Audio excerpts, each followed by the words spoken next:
You ever notice how the same boats get talked about over and over again? Nordic tug this, Grand Banks that, like there's only 5 boats in the entire trawler world. Meanwhile, there are some seriously good boats out there just sitting in the corner, completely ignored. Not flashy, not trendy, no YouTube hype, but the kind of boats that actually get used. The kind of boats owned by guys who don't care about showing off, they just untie the lines and go. In this video, we're talking about 3 forgotten trawlers that nobody really talks about anymore, but probably should. The Camano 31 is arguably the most intelligent piece of fiberglass ever to come out of the Pacific Northwest.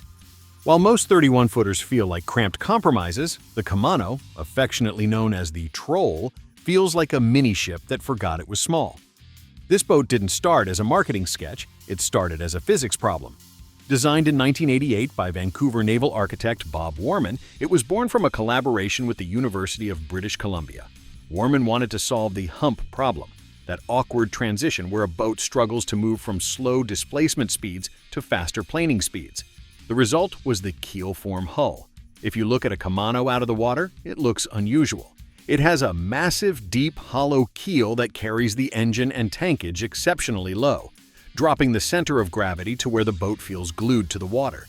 This design allows it to cruise efficiently at 8 knots, sipping just 1 gallon per hour, but also lift and run at 15 to 18 knots without the bow burying itself in the sky. It is one of the few boats that truly bridges the gap between a slow trawler and a fast cruiser. Walking into a Camano 31 is a bit of a TARDIS experience. It's bigger on the inside. Warman's Troll is famous for having 360-degree visibility. There is literally more window glass in the salon than there is fiberglass. Whether you are driving from the lower helm or sitting at the dinette, you are never disconnected from the horizon. And we have to talk about the flybridge. It is ridiculously large for a 31-foot boat. It's not just a place to steer, it's a social deck with enough room for a small dance party or a serious fishing setup. It's where you'll spend 90% of your time in good weather. Of course, every boat has its quirks.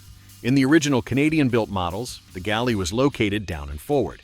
Owners quickly learned that cooking a big pot of pasta on a rainy day meant the giant windshield would fog up instantly. To make the interior so cavernous, Warman also had to steal space from the outside. The side decks are narrow, turning a trip to the bow into a sideways shuffle where you'll become an expert at using the overhead grab rails like they're a jungle gym. There are some cool bits of history here too. It was originally marketed as the Camano 28, but later became the 31 to reflect its total length with the swim platform. The boat was so good that the design refused to die. After the original factory closed in 2007, the molds eventually found their way to Helmsman Trawlers, where the boat was reborn with a more luxurious interior. Because the engine sits so low in that keel-form hull, the shaft angle is nearly horizontal, pushing water straight back rather than downward for incredible efficiency. The Camano 31 is a forgotten trawler because it doesn't fit a standard box. It's too fast to be a traditional trawler, but too stable and efficient to be a sport cruiser. It's for the couple who wants to do the Great Loop or explore the Inside Passage without a $2 million mortgage. It's a boat for people who actually like to see where they're going and who value a hull that was designed by a scientist, not a salesman. If you find one on the used market, buy it, because they don't make real boats like this often enough anymore. If the Camano 31 is the scientist's boat, the C-Dory 22 is the explorer's van. It's a boat that has attained a cult-like following, not because it's the most luxurious thing on the water, but because it is the most liberating. Owners often compare it to an old Volkswagen Beetle or a vintage Jeep. It's simple, it's utilitarian, and it will take you places that multi-million-dollar yachts can only dream of.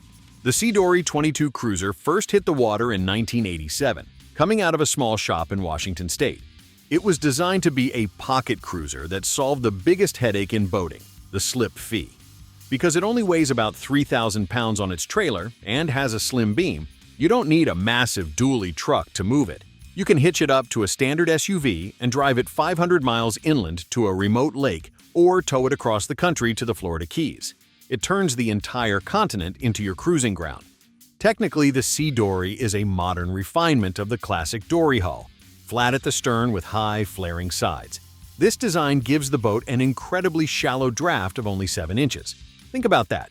You can literally drive this boat into knee-deep water, beach it on a sandbar for a picnic, and wait for the tide to go out without worrying about a deep keel.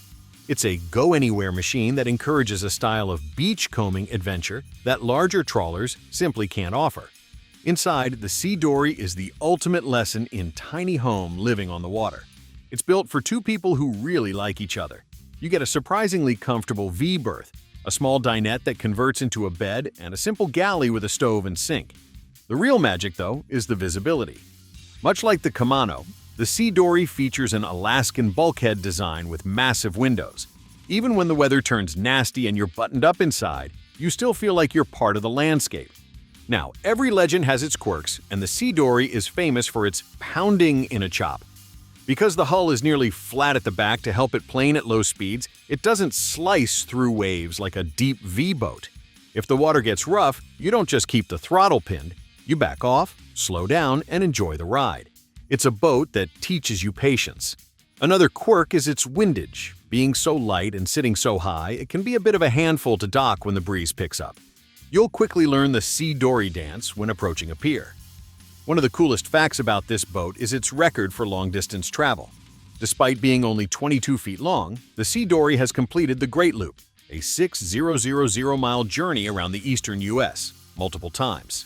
There are stories of these boats being used for polar bear photography expeditions in the Arctic and crossing over to the Bahamas.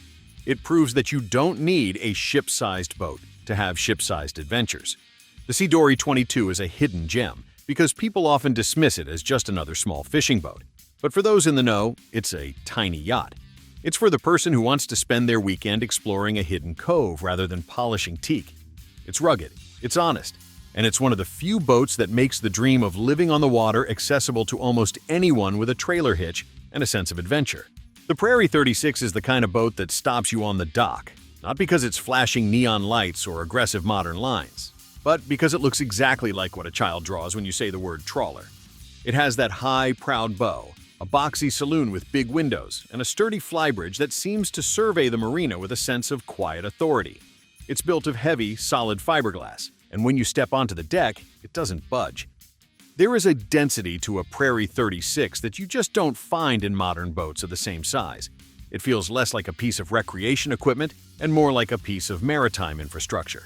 Among the saltier corners of the boating world, sailors talk about the Prairie 36 with a specific kind of reverence. They call it the honest boat. In a world of flashy marketing, the Prairie was built by people who clearly spent a lot of time on the water. You'll hear owners brag about the engine room, which is cavernous for a 36-footer, and the way the hull handles a following sea without trying to swap ends on you. People talk about the Prairie crawl, that steady, rhythmic 7-knot pace that feels like it could continue until the end of time. It's a boat that inspires a sense of, we're going to get there, regardless of what the Weather Channel said that morning. So, why is this boat forgotten? To understand that, you have to look at the era it was born in.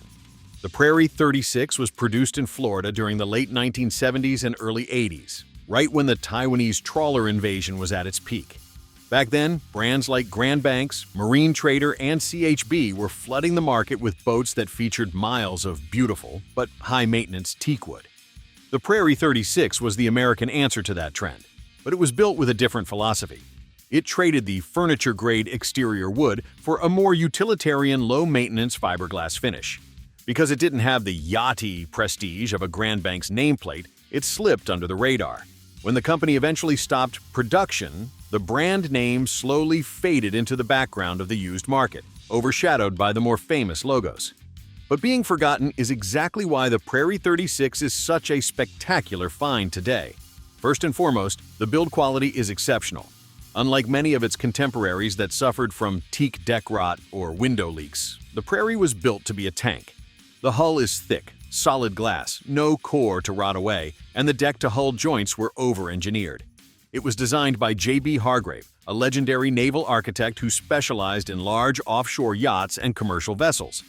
You can feel that pedigree in the hull shape.